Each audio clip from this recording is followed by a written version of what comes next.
तमाम अंशतः शिक्षकांना मागील 22 दिवसापासून आझाद मैदान मुंबई या ठिकाणी हुंकार आंदोलन या ठिकाणी चालू आहे।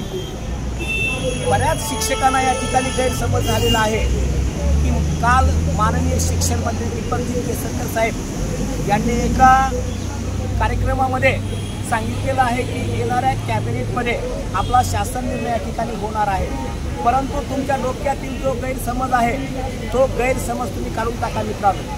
कारण की इतिहास साक्षीदार आहे, मागील 14 वर्षापासून आपण आझाद मैदानावरती या ठिकाणी लढत आहोत आणि ज्या वेळेस आझाद मैदानावरती हजारोच्या संख्येने या ठिकाणी शिक्षक उपस्थित राहिलेले आहेत त्याच वेळेस आपल्याला खऱ्या अर्थानं न्याय मिळालेला आहे। त्यामुळं माझी महाराष्ट्रातील तमाम अंशतः शिक्षकांना विनंती मित्रांनो की कमीत कमी सोमवारपासून आझाद मैदानावरती 5 ते 6 हजार शिक्षक 8 दिवसासाठी उपस्थित राहा आणि जर तुम्ही या ठिकाणी उपस्थित राहिलात तरच तुम्हाला प्रचलित नियमानुसार या ठिकाणी अनुदान मिळणार आहे।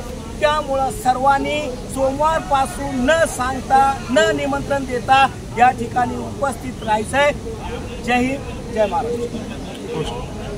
शिक्षक समन्वय संघाचा जय असो, शिक्षक समन्वय संघाचा जय असो।